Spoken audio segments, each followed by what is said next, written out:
எல்லா ரிப்போர்ட்டரும் மிரண்டாங்க. என்ன இப்படி ஒரு ஆளு வெளியே விடுதலையாகி வெளியில வர்றது? அப்படியெல்லாம் யாருமே இங்க பாருங்க, சும்மா எல்லாம் அதுக்காக விஜயை பத்தி இப்படி சொல்லாதீங்க. அப்படியெல்லாம் யாருமே வந்து வெளியில வரும்போதே எங்க குனி குறுகி அப்படியே ஐயோ நான் வந்து இந்த கேஸ்க்கு அப்படிலாம் யாரும் வரமாட்டாங்க. அதெல்லாம் ப்ரூவ் ஆயிருக்கா இவர் மேல தப்புன்னு? விடுதலையாகி சிபிஐ விசாரணை விடுதலையாகி வெளியே வந்தாங்கன்னா ஆட்டம் பாட்டம். போன 2 வாரத்துக்கு முன்னாடி தான் அந்த அரவிந்த் கெஜ்ரிவால் வெளியே வந்தாரு. ஜாலியா வந்துட்டாரு. அவரே அழுதுகிட்டு தான் வந்தாரு. ஆமா அவர் ஒன்னும் ஆட்டம் பாட்டமா இல்ல வந்து சந்தோஷமா ஆனந்த கண்ணீர். இவர் மேல குற்றம் இல்லைங்க. நீ அனாவசியமா குற்றத்தை சுமத்து. விஜய் மேலயா? ஆமா, குற்றம் இல்ல. இந்த அணிலுக்கு மறுபடியும் சுமத்த தெரியுமா உங்களுக்கு? உன்னைய விட மோசமான ஒருத்தர் முட்டு கொடுக்குறாரு. குற்றம் சொல்ல தெரியுமா உங்களுக்கு? குற்றம் என்ன இருக்குன்னு சொல்ல முடியுமா உங்களால?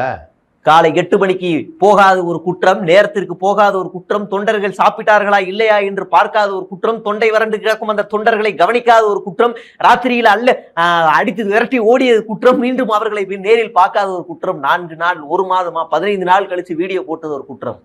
இப்படி குற்றம் அடுக்கிக்கிட்டே போகலாம். இந்த குற்றங்கள் எதுவுமே என்ன இப்படி வாதாடுற மாதிரி சொல்ல மாட்டேன். எனது கட்சிக்காரர் எந்த விதத்திலும் இதில் சம்பந்தப்படவில்லை யுவர் ஆனர். அப்படிதாங்க.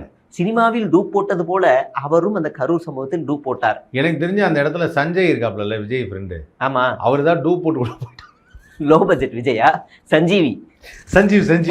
சஞ்சீவ் போயிருக்கலாம். ஏன்னா அவர் எப்பவுமே விஜய் மாதிரி தான் வந்து ஆக்ட் பண்ணுவார். அப்படியே விஜய் மாதிரியே போய் பார்த்து பேசிட்டு வந்துருக்கலாம். இடத்த மிஸ் பண்ணிட்டாப்ல. அவர் ஜான் ஆரைசாமி டீம் அமுக்கி விட்டாங்க. போயிட்டு இந்த மாதிரி இனிமே நீங்க விஜய் மாதிரிலாம் பண்ணக்கூடாது, எல்லாம் ஒரு அளவு தான் அப்படின்னு அமுக்கி விட்டாங்க. நான் ஃப்ரெண்டு சார், இருந்துட்டு போ இனிமேல சார் நானும் அவனும் ஒன்னா உட்காந்து குடிப்போம் சார், டீலாம் இருந்துட்டு குடி சார். அவர் சொல்லிட்டு சார் அவர்லாம் சொல்ல மாட்டார், நான் தான் சொல்லுவேன் மூடிட்டு. விஜய் அந்த ஃப்ரெண்ட்ஸ் யாருமே பெரிய பொறுப்புல எல்லாம் இல்ல அந்த ஸ்ரீநாத்தா அவர் மட்டும் இருக்காப்ல. ஸ்ரீமான் வேற, ஸ்ரீநாத் வேற, 2 பேரு. ஸ்ரீநாத் வந்து இந்த டைரக்டர் கம் ஆக்டர் காமெடி எல்லாம் இந்த குட்டி படத்துல கூட அவரும் உள்ள இருக்காப்ல.